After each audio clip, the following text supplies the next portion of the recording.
Hey everybody, Dio King Adonis. I wanted to show y'all my plants, but I'm gonna really go through. I feel like in my old videos, I was kind of rushing, not really explaining which each plant is.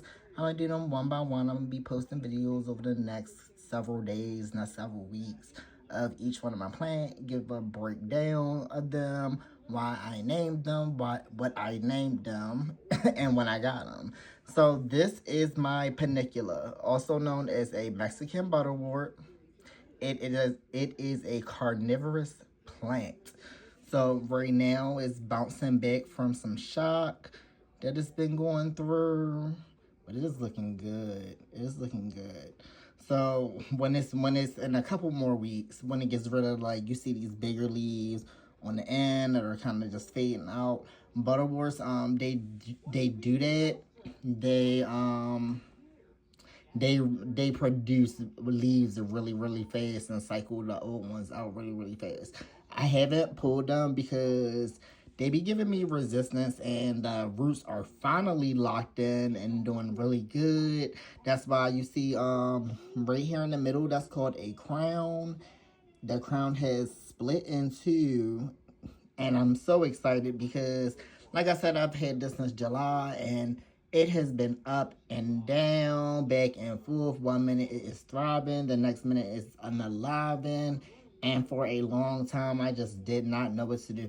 It looks completely different. I'll post a picture of before and after. It looks completely different from when I first got it. When I first got it, it was sold. I got it from Amazon. It was pretty good, but the leaves look so, like, it just looks like a completely different plant now. It looks like completely different. It's crazy, but it's already starting to produce some. You can see a little bit down there. It's getting a little sticky. Those little sticky points are the points where it catches the gnats. And y'all didn't see me talking certain chats. I love gnats. I know every other grower hates gnats. I love them because I love my carnivorous plants. They're so much fun. They're so much fun. I actually got this as my second one. It came in July. My first one came July as well. A week before that, it was the Nepenthes, but I'm going to do a solo video on it. But I named this one Demigorgon, like from Stranger Things, because I know these plants they like to make pups on their leaves. They like to split, make new crowns. So eventually I wanted to say this pot was full of the Demodogs. Yes, I have my crystals in the pot. Now let me talk about the substrate. Um, I've had so many different substrates that just have not worked out for me. First, when I first got it, I tried carnivorous plant soil, specialized plant soil for carnivorous plants, so it doesn't have all those extra nutrients, no fertilizer or anything like that. Like the soil was clogging the roots. So then I switched to sphagomoss. But when I was wetting the sphagomoss, it was getting too wet and it was dry. It was making the leaves expire faster. So then I had said something in Flourish Live. Like, I was like, I keep checking Chat GBT every day because I'm just so nervous and I don't know what to do. She was like, friend, just sit back, do some research, relax. Plants are like stationary beings. They like to stay in one spot. They don't really do a whole bunch of moving around, so that will stress them out. And I like going through them substrates. I was just like repotting this like every other month, and that was like something that was really stressing it out. So I'm glad that she gave me that advice. And like, I really slowed down and I sat back. I did research. I was on ChatGPT. I was on Google. I was looking up videos on YouTube. I was looking up videos on TikTok. Like, just everything that I could do to save my baby. So I found out. I was like, okay. It said you should get some coarsen. So I got the coarsen. I mixed the coarsen up with some perlite, but I could tell just from the texture, because like the more you have the longer you have your plants and you take care of them and they start to thrive, you start to really understand that you can really understand what your plant is telling you what it needs, or you can just tell, you can just touch it out.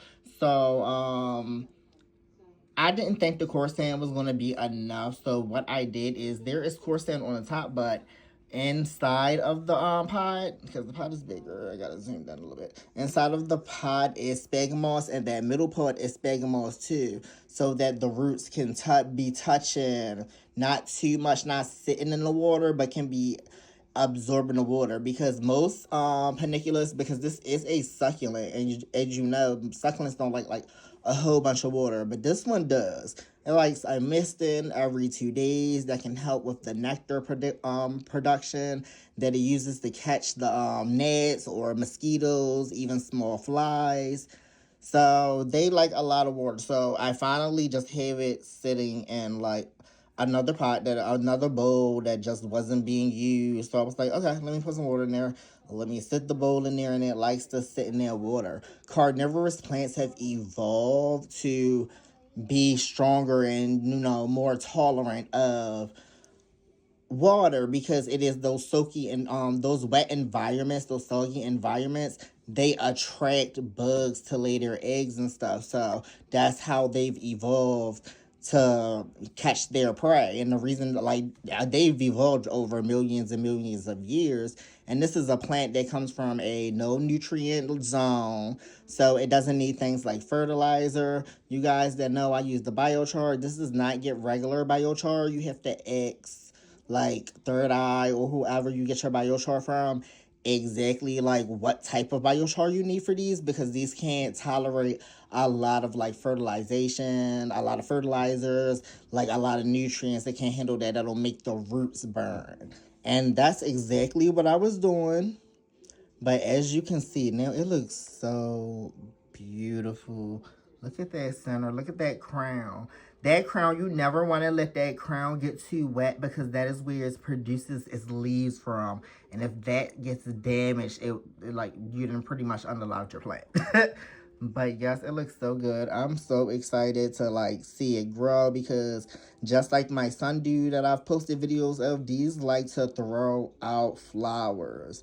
These like to throw out flowers, so I'm hoping in a couple of weeks it'll be like fully healed, and maybe by the middle, like maybe July in a year, on his birthday, it'll put out a flower. So really excited about that. But like, yeah, guys, carnivorous plants are really hard to take care of.